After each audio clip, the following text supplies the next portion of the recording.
My name is Monica Harris, and I'm telling this story years after it happened. Time has softened the edges, but not the truth. Some memories don't fade. They settle in your bones. You stop fighting them and just learn how to live with their weight. Back then, I lived on a quiet street in a mid-sized city somewhere between familiar and forgettable. We had maple trees that turned gold in October, and in summer, the sound of sprinklers filled the afternoons. It was the kind of neighborhood where people waved even if they didn't know your name, where children left their bikes on the lawn and you could still smell dinner cooking through open windows. I had been married to Calvin for 12 years. We had 2 kids, Jordan, who was 11 and thought he knew everything, and little Nia, who followed me around like my shadow. I worked as a teacher's aide at the local elementary school, and Calvin worked at the steel plant about 30 minutes away. We weren't rich, but we were steady. I used to think steady meant safe. Calvin was a quiet man, the kind who didn't talk much, but when he did, his words carried weight. He had a slow smile that could still make my heart do that old flutter if I caught it at the right moment. He loved our kids, fixed the leaky faucet without being asked, and made sure the car had gas before I left for work. We weren't perfect, but we were a family, or so I thought. Life back then moved in circles. School, church, errands, sleep, repeat. The days melted into one another like candle wax. Sometimes I'd look up and realize another year had passed, and I'd wonder where it went. But that's how marriage can be. You settle into routine, and before you know it, routine becomes your comfort. On weekends, the neighborhood came alive. There was always someone grilling, kids chasing each other down the block, music playing somewhere. Our next-door neighbor, Angela, was especially good at bringing people together. She was one of those women who could turn a backyard into a celebration with nothing but a bag of charcoal and a smile. She was 10 years older than me and had a daughter, Tasha, who was 17 and beautiful in that careless way only teenagers can be.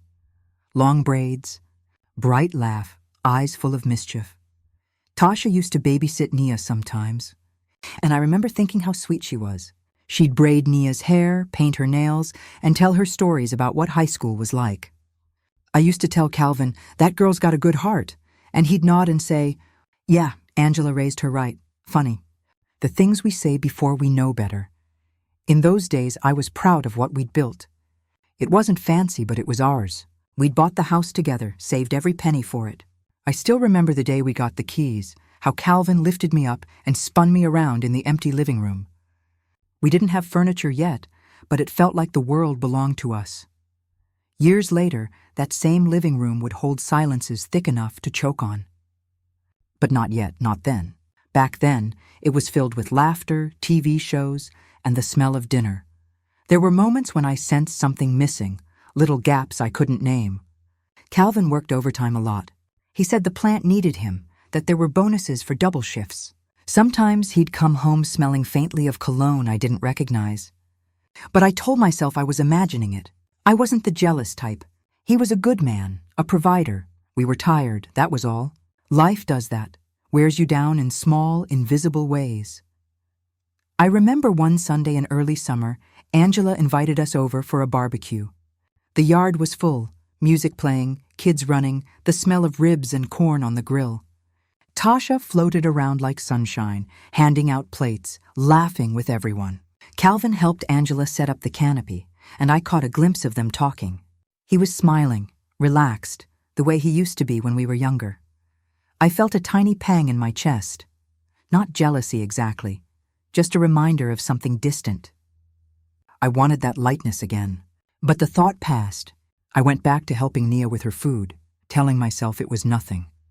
That night, lying in bed beside Calvin, I thought about how easy it is to stop seeing the person you sleep next to. Years go by, and love becomes maintenance, making sure the bills are paid, the kids are okay, dinner's on time. You stop touching just to touch.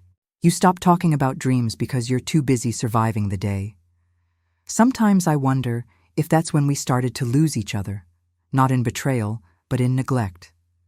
I wasn't unhappy exactly, just tired in a way that felt permanent.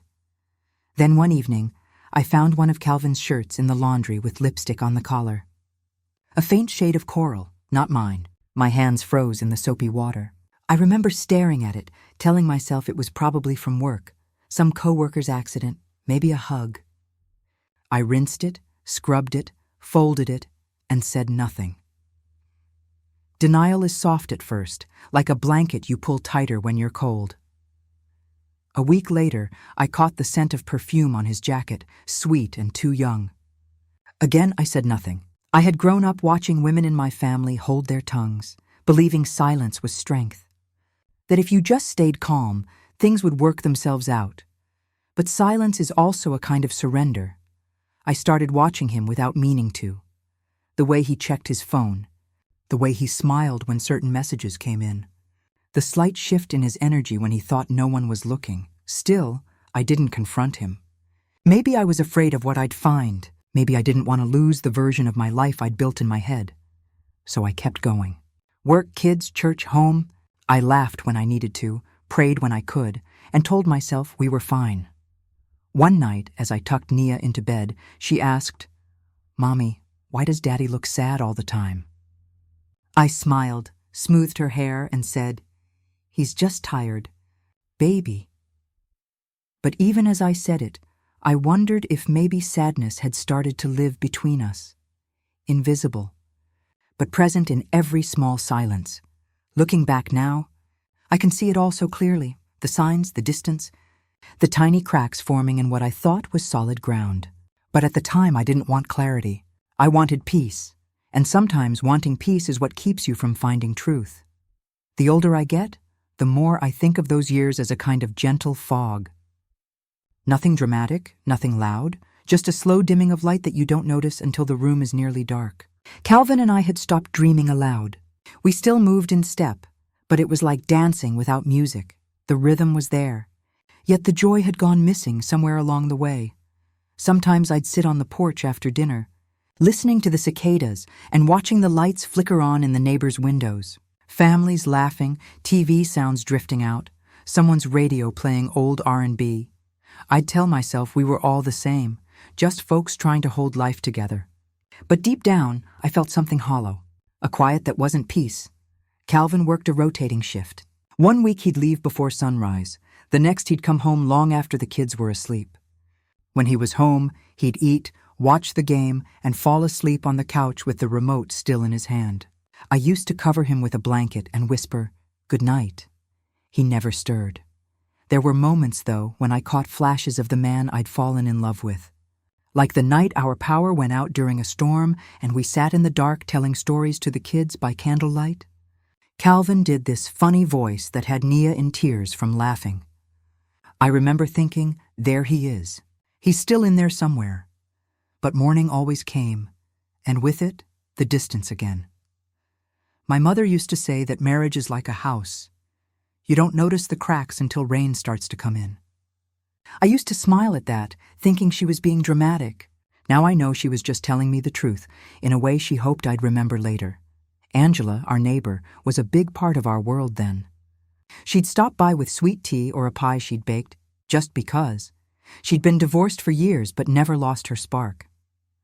Everyone in the neighborhood liked her. I think she enjoyed filling her house with noise and people so it wouldn't feel empty. Her daughter, Tasha, had just started her senior year of high school. She was ambitious, wanted to be a nurse, talked about scholarships and leaving for college. I liked her. She had this energy that reminded me of myself at that age, before bills and responsibilities turned life into a schedule. Calvin liked her too, though at the time, that didn't mean anything to me. He'd tease her about staying focused, tell her, "Books before boys." She'd laugh and call him Mr. H. I used to think it was sweet, how he looked out for her. Now thinking back, I replay those scenes in slow motion, searching for the signs I missed, the pauses, the smiles that lasted a second too long, the way her eyes followed him when he walked away. But hindsight is a cruel teacher. One Thursday evening, Calvin came home later than usual. He said he'd stayed to help a coworker fix a machine. I believed him. I wanted to.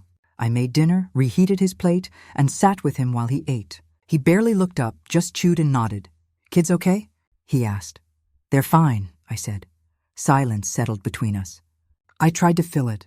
Angela asked if we could watch Tasha Saturday. "She's working late at the hospital again." He nodded.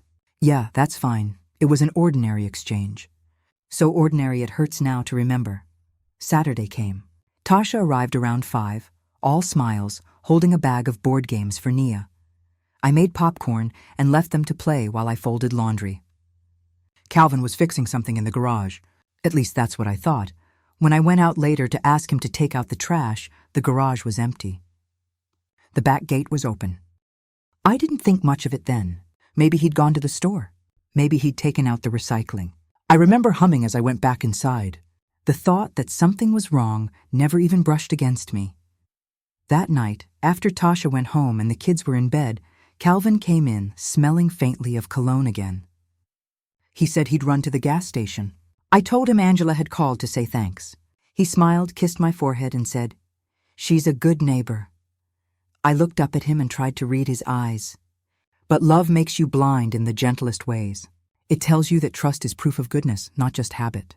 I didn't know it yet. But that was the last truly peaceful night of my life. When I think back to the beginning, to how Calvin and I first met, it feels like another lifetime. We met at a friend's birthday cookout. I was 23, fresh out of school, certain the world would open its doors just because I was ready. He was 27, working at the plant already, solid and steady in a way that drew me in. He wasn't flashy. He didn't talk loud or try to charm anybody. But when he looked at you, he really looked.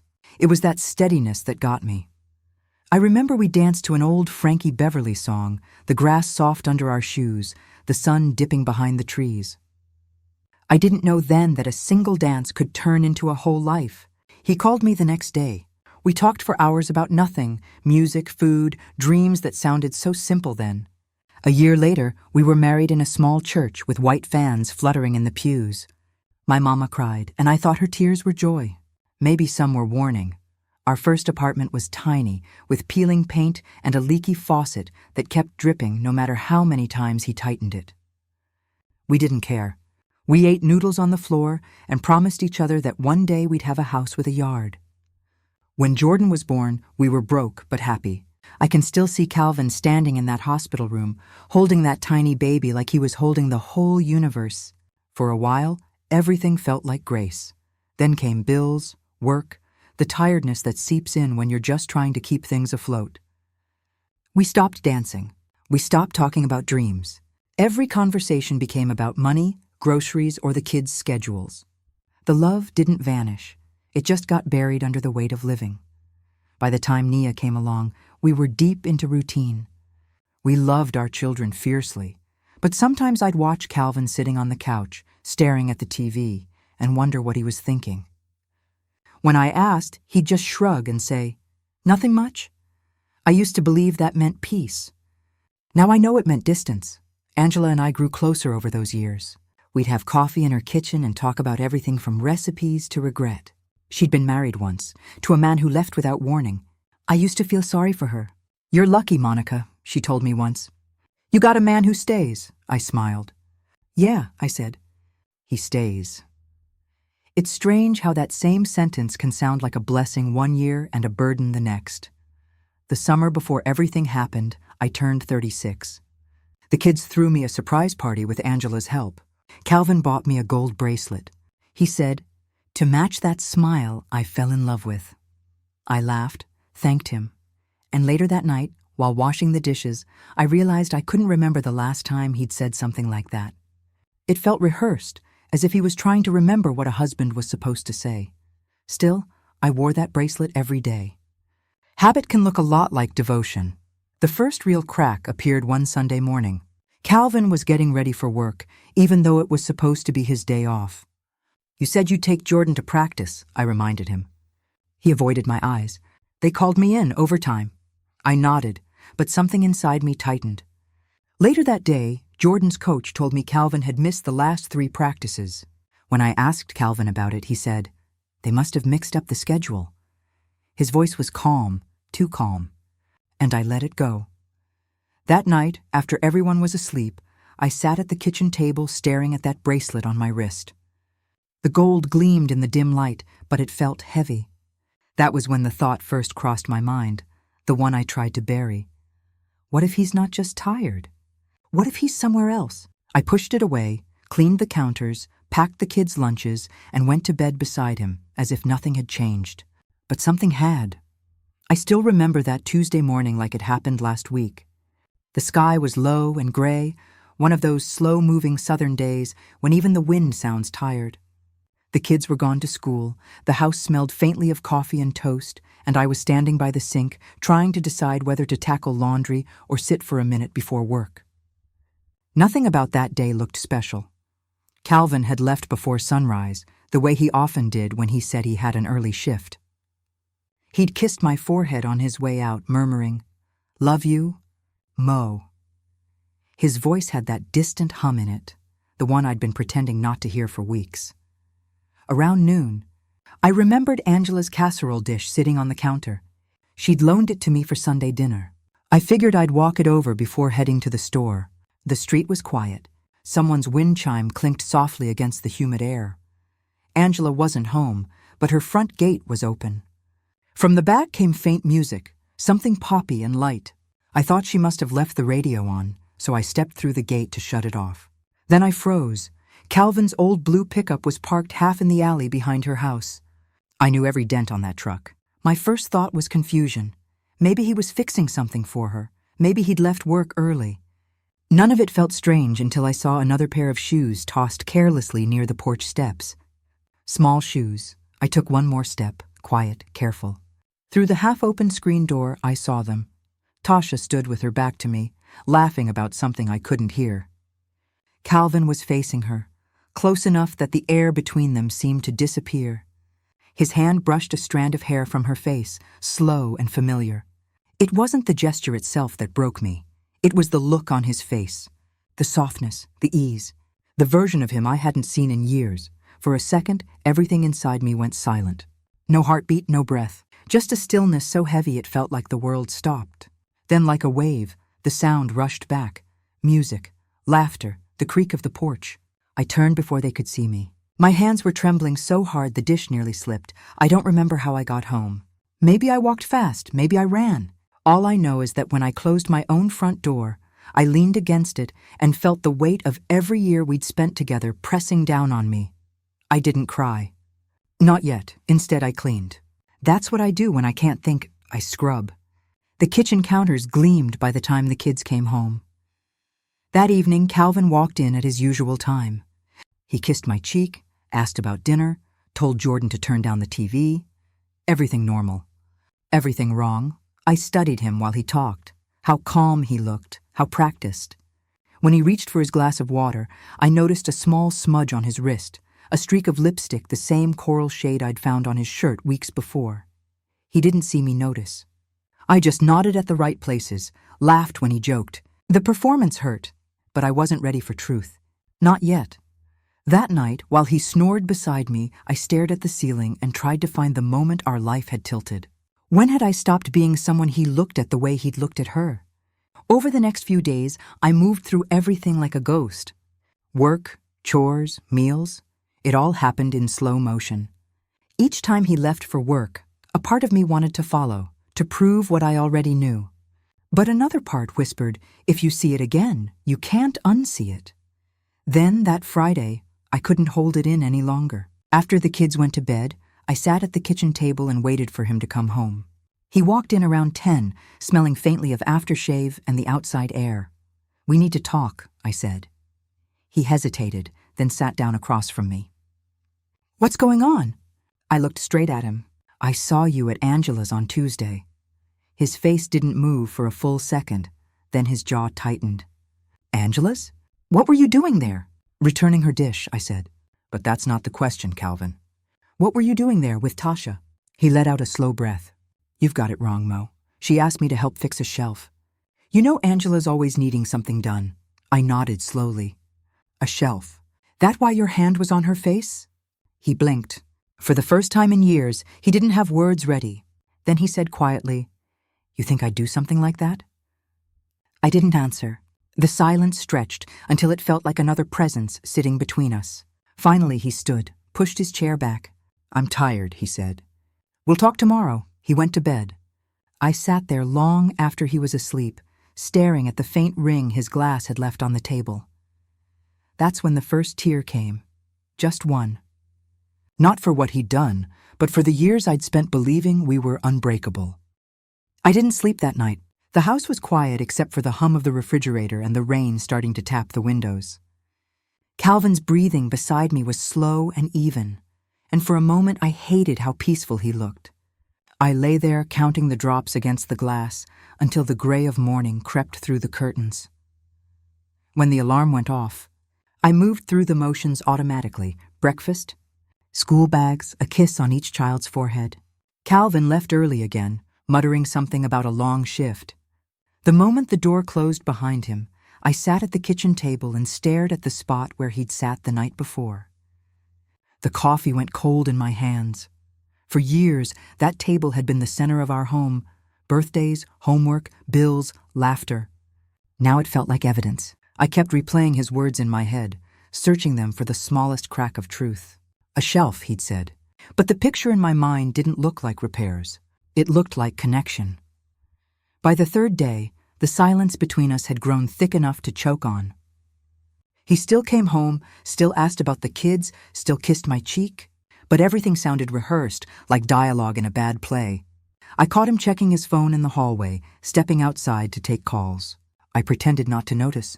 Pretending felt easier than exploding. Angela stopped by midweek, all energy and chatter, asking if Calvin could help her move some boxes on Saturday. I smiled tightly and said he might be busy. She must have seen something in my eyes because she paused, her voice softer. "You okay, honey?" I opened my mouth to say yes, but nothing came out. Instead, I nodded and looked away. She hesitated, then reached across the counter to squeeze my hand. "You call me if you need anything, all right?" That simple kindness nearly broke me. Saturday came. Calvin said he was covering for a coworker.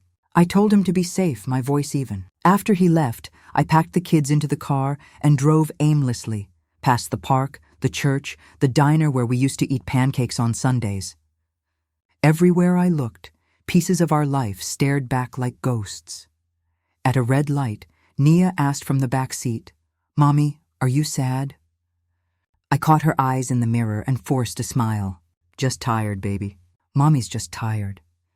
That night, after the kids were asleep, I went to the closet and pulled out our wedding album. The pictures were fading around the edges, but our smiles were still bright.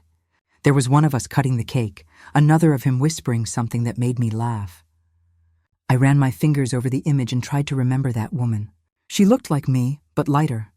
I didn't notice I was crying until a drop hit the plastic page. 2 days later, everything changed again. Angela showed up at my door, pale and shaking. She didn't even knock, just stepped inside, holding her phone like it burned her. "Monica," she said, "I think you need to see this." My stomach tightened. She turned the screen toward me. It was a photo, blurry, grainy, but clear enough. Calvin's arm around Tasha in a parking lot, his face turned toward hers. For a long moment, neither of us spoke. The only sound was the hum of the refrigerator and my own heartbeat pounding in my ears.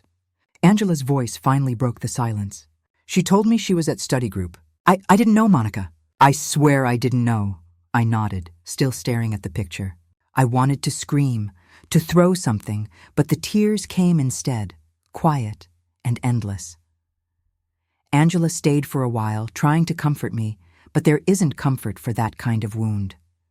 When she left, I sat on the porch until the sky turned black. The crickets sang, and I felt the world spin on as if nothing had happened. That was the night I realized heartbreak isn't loud. It's quiet, so quiet you can hear your own soul cracking. The next morning, I told Calvin I'd seen the photo. I didn't raise my voice. I simply placed the phone on the table and asked, "Is there anything you want to say?" He stared at it, then at me, and something in his eyes collapsed. "It wasn't supposed to be like this," he said finally. Those words were both confession and cowardice. I waited for more, for an apology, for a reason, but none came. He just sat there, staring at the floor. I realized then that whatever had existed between us had already ended. This was only the echo. For a few days, he slept on the couch. The kids noticed, of course. I told them Daddy's back was hurting. Another lie to stack on top of the others. At work, I moved like a machine. Smiles for the children, polite nods to coworkers, but my mind was miles away. Every small kindness from someone made me want to cry. Every joke felt like a language I no longer spoke. And yet, beneath all that pain, something unexpected began to stir. A tiny spark of self I hadn't felt in years. A voice inside whispering, "You are still here." It started in small ways. I took longer walks after dinner. I started writing again in a notebook I'd abandoned years ago. I looked at my reflection and saw not just a wife or a mother, but a woman, hurt, yes, but breathing. One evening, as I watched Nia doing her homework, she looked up and said, "Mommy, you look pretty when you smile." It was such a simple thing, but it felt like light breaking through a storm. That night, I sat in bed alone and whispered to myself, "You're going to be okay." I didn't quite believe it yet, but saying it out loud was the first step. Time has a strange way of moving when your world falls apart. Some days it crawls, others it slips through your fingers like water. For me, those next months were a blur of both. Calvin stayed in the house for a while after the truth came out. He said he didn't want to upend the kids' lives, as if they hadn't already felt the ground shift beneath them. We slept in separate rooms. I'd hear him moving around at night, opening drawers, sighing softly to himself. Sometimes I'd almost feel sorry for him. Then I'd remember the photo, the lies, the hollow sound of his voice saying it wasn't supposed to be like this. He was right about one thing, though nothing was supposed to be like this. But life doesn't ask for permission before it changes you. The first real sign that I was still alive came on a Sunday morning. The kids were at my sister Renee's house for the weekend. The house was quiet. I poured myself coffee, sat at the table, and realized I didn't feel like crying. The ache was still there, but it wasn't swallowing me whole anymore. It felt smaller, like something I could hold, instead of something holding me. I opened the window. The air smelled like rain and new grass. For the first time in months, I noticed the sound of birds. Not background noise, but something clear and bright. It startled me, that simple sound. I'd spent so long listening only to my own pain that I'd forgotten the world had other songs. That same day, I found an old camera in the closet, tucked behind winter coats. Calvin had bought it years ago, saying we'd use it to capture family moments. But it had gathered dust, like so many promises. I charged the battery, stepped outside, and started taking pictures of the sky, the mailboxes, the kids' bikes leaning against the fence. None of it was beautiful, not really. But when I looked through that lens, I felt something shift, like I was framing the world again, choosing what to keep. Angela and I didn't talk much after the photo. I knew she blamed herself, though she hadn't done anything wrong. One day, she came by with a pie, peach, my favorite. She stood awkwardly on the porch and said, "I've been thinking about you, Monica." "I know," I said softly. "Thank you." We didn't talk about Calvin or Tasha. We talked about gardens, about how fast the kids were growing, about the way this city always smells like rain before summer. It wasn't forgiveness, not yet, but it was something close to peace. When she left, I realized how much I'd missed simple human connection, the kind that has nothing to do with pain, just presence. Calvin finally moved out 2 weeks later. He said he'd found an apartment near the job site. I helped him pack in silence. When he paused by the doorway, suitcase in hand, he looked at me like he wanted to say something that mattered. But he didn't. He just said, "I'll call the kids tomorrow." And then he was gone. No grand goodbye, no last-minute confessions, just the sound of tires on wet pavement and a silence that stretched through the house. That night, I sat on the porch with a blanket around my shoulders, listening to the cicadas hum. I thought about all the things I'd lost, but also, quietly, about what I might still gain. The hardest part wasn't losing Calvin. It was learning to live without the version of myself who believed I needed him.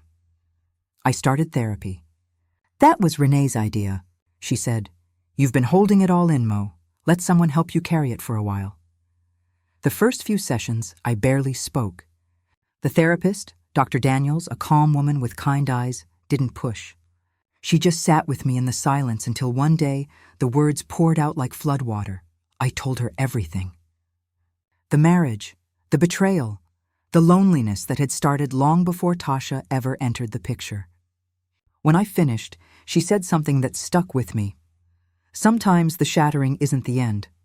It's just the sound of who you used to be breaking open, making room for someone new. I didn't know it then, but she was right. I began to see small signs of myself returning. I laughed, really laughed, one afternoon when Nia and Jordan staged a talent show in the living room, complete with mismatched costumes and a flashlight spotlight. Their joy was infectious. Watching them, I realized that even in the wreckage, there was life blooming.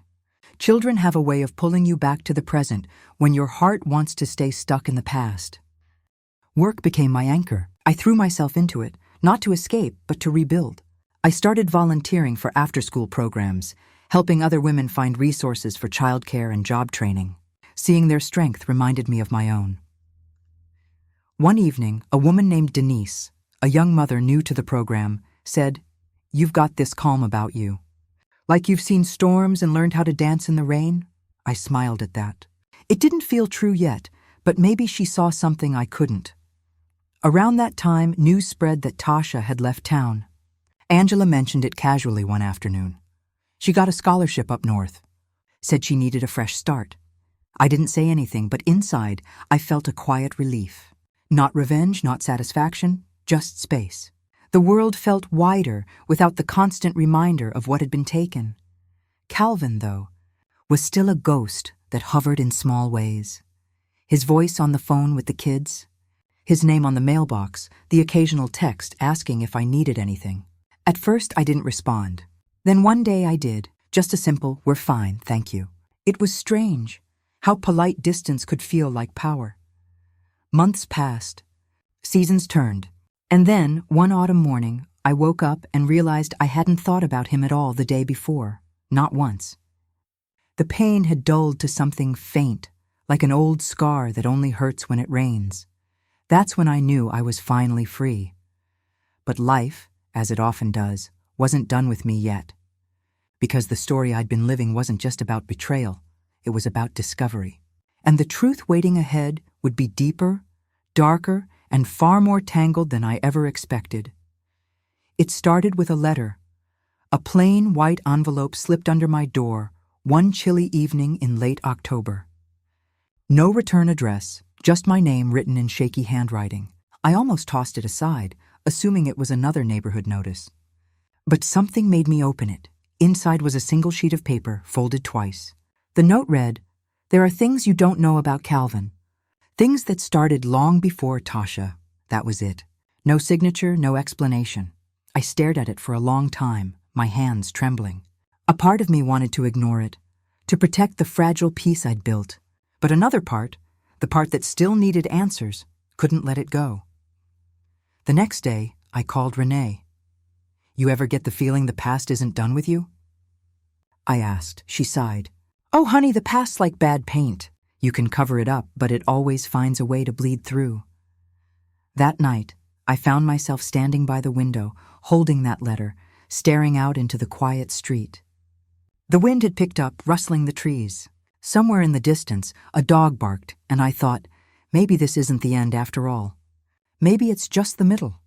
I didn't know then what that note would uncover, about Calvin, about our family, about myself. But something deep inside me whispered that whatever truth was waiting, I was strong enough to face it this time. I still keep that letter in the top drawer of my nightstand. Even now, years later, the sight of it can still stir that faint tremor in my chest. Not fear anymore, just memory. Back then, when I first read it, I couldn't sleep for 2 nights. I'd sit up in bed with the paper in my hand, reading the single line over and over again. There are things you don't know about Calvin. What things? After everything I'd already learned, what more could there be? By the 3rd morning, curiosity outweighed exhaustion. I decided to find out. I started with small steps. I looked through old papers, bank statements, phone records. The kind of tedious, ordinary trail that can reveal extraordinary things when you know what you're looking for. Most of it was harmless. Bills, pay stubs, a couple of forgotten subscriptions. But one envelope stood out. A medical insurance notice addressed to a clinic I didn't recognize. It was dated 2 years before the affair. The handwriting on the form was Calvin's, no doubt about it. The patient's name wasn't his, though. It was a woman's, Marilyn H. The clinic was only a few towns over. I almost called right then, but something stopped me. Instead, I folded the paper and slipped it into my purse. I needed to see for myself. That Friday, I drove there after work. The waiting room was quiet, smelling faintly of antiseptic and old coffee. When I asked about the records, the nurse looked apologetic. "I'm sorry, ma'am, but we can't release patient information." I nodded and thanked her, trying to hide my shaking hands. As I turned to leave, an older woman sitting nearby looked up from her magazine. "You said you're looking for Marilyn?" she asked softly. I hesitated. "Yes, I just needed to confirm something." Her eyes softened. "She passed away last year. She was a sweet soul. Used to come here every week. Always talked about her little girl." My breath caught. "Little girl?"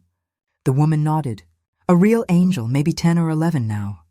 I drove home on autopilot, her words echoing in my head.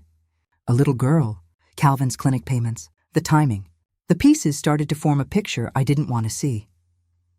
When I got home, I sat in the driveway for nearly an hour. The sun had set and the world had gone still, but inside me a storm was building. I finally went inside, sat at the kitchen table, the same table where I'd confronted him months before, and stared at the phone. I called him. He answered on the second ring, his voice cautious. "Mo? We need to talk," I said. He sighed. "What now?" "About Marilyn." "About her daughter." There was silence. Long, heavy silence. Then quietly he said, "Who told you?" My throat tightened. "So it's true." He didn't deny it. Just exhaled, a long broken sound. "She was someone I knew before you and I even met. Years back. We lost touch. Then she called me one day, said she had a little girl. She never asked for anything, but when she got sick, I helped pay for treatments." "And the girl?" I asked, my voice shaking. "She's mine," he whispered. The words hit me like a blow. Though part of me had already known. All those years. Our marriage. Our home. The lies that ran beneath it like hidden roots. A whole child he'd kept secret. I closed my eyes. "Why didn't you tell me?" He hesitated. I was ashamed. "I didn't want to lose you." Then it got harder and harder to explain. I kept thinking I'd find the right time. "There's never a right time for that kind of truth, Calvin." "I know," he said. And then, barely audible, "I'm sorry, sorry." Such a small word for such a deep wound. After that night, something inside me went still. Not numb, just clear. I finally understood that love and truth can't live in the same house if one keeps locking the doors. I told him we were done, truly done this time. No more half-truths, no more shared space. I wished him peace, not because he deserved it, but because I did. The next morning, I took the kids to the park. The sun was bright, the sky sharp and blue, the kind of day that makes the world feel newly washed. Nia ran ahead, her laughter ringing through the air. Jordan tried to climb the old oak tree and fell laughing into the grass. Watching them, I realized that even though everything around us had changed, we were still here. We were still whole in our own way. When Calvin called that evening, I let it go to voicemail. His voice was gentle, tired. "I'll always care for you, Mo. I know I messed up. I hope one day you can forgive me." I deleted the message. Forgiveness wasn't a gift I could give him yet.